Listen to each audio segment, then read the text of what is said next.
Pedro Campos, el del Rey. Perfilar a Pedro Campos solo tiene sentido como coartada o trampolín para abordar a Juan Carlos y el Navegante, hoy los han degradado a regatistas, encabeza la nueva serie de amigos del jeque español de Emiratos Árabes Unidos. Tras la sucesiva decapitación de anteriores remesas de cortesanos, el pontevedrés es un pluricampeón náutico tan transparente que su papel de coracero del residente fiscal en Abu Dhabi obliga a gritar que comillas el rey está desnudo. Frente a su carácter flemático, Campos es probablemente el único ser humano que ha arrojado a un jefe de estado a una piscina. El singular empujón tuvo lugar en el Club Náutico de Palma, para celebrar una nueva victoria de Juan Carlos y en la Copa del Rey. Un triunfo obligatorio como el propio nombre del trofeo indica. La sintonía de un monarca con su círculo íntimo solo conlleva una exigencia: la anulación de la personalidad de los elegidos en la aureola del jefe. Pedro Campos no preside esta página, al igual que el Real Club Náutico de San Censo. Por haber sido el primer patrón de un equipo español participante en la Copa América. Su protagonismo se debe a que en el primer regreso a España de Juan Carlos y, los expertos se devanan los sesos para descubrir a la atractiva, misteriosa y desconocida mujer que recibe al emigrado fugitivo exiliado en Galicia. Se trataba de Cristina France, la esposa de Campos y anfitriona del ilustre visitante. Hasta tal punto se disuelven las biografías de quienes deben su proyección a la conexión con un mito. La sustitución del inquietante príncipe georgiano Zohrab Chokotoa y del emisario Prado y Colón de Carvajal por figuras neutras, como el restaurador Miguel Arias o Pedro Campos, no solo refleja un cambio de rumbo hacia personalidades suavizadas. Refleja sobre todo el carrusel de afectos de un monarca implacable en la expulsión de miembros de su círculo íntimo.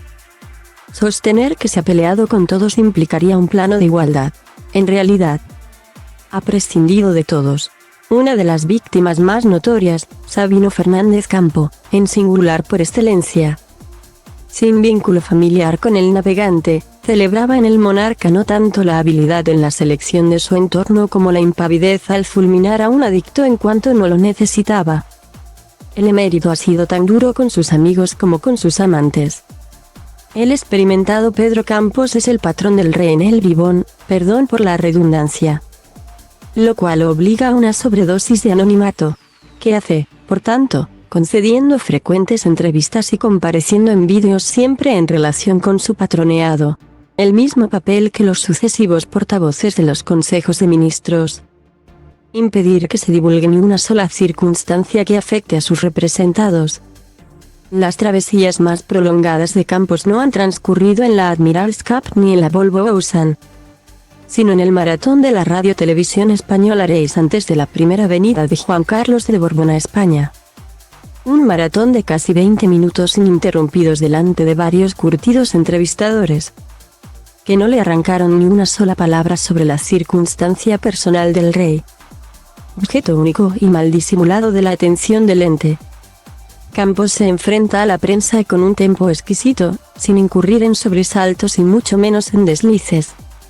Es tan monótono que ni siquiera precisa encubrirse en la retranca gallega.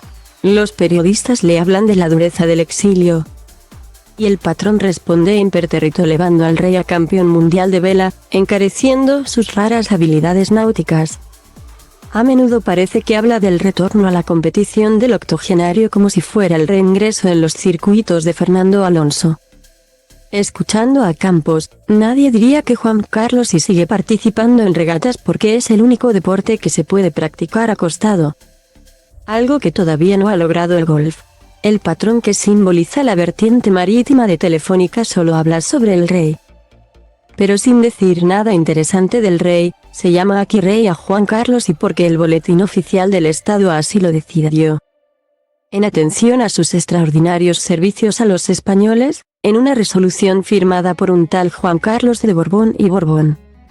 A través de Campos se vislumbra que al emérito le disgusta sobre todo su exilio de Mallorca. Un agente inmobiliario señalaría que Juan Carlos sí ha perdido estatus al migrar del palacio mallorquín a la casa de su anfitrión en San Censo. Pero nadie debería llamarse a engaño sobre los lujos imaginarios del caserón de Marivent, donde lo único destacable son las vistas.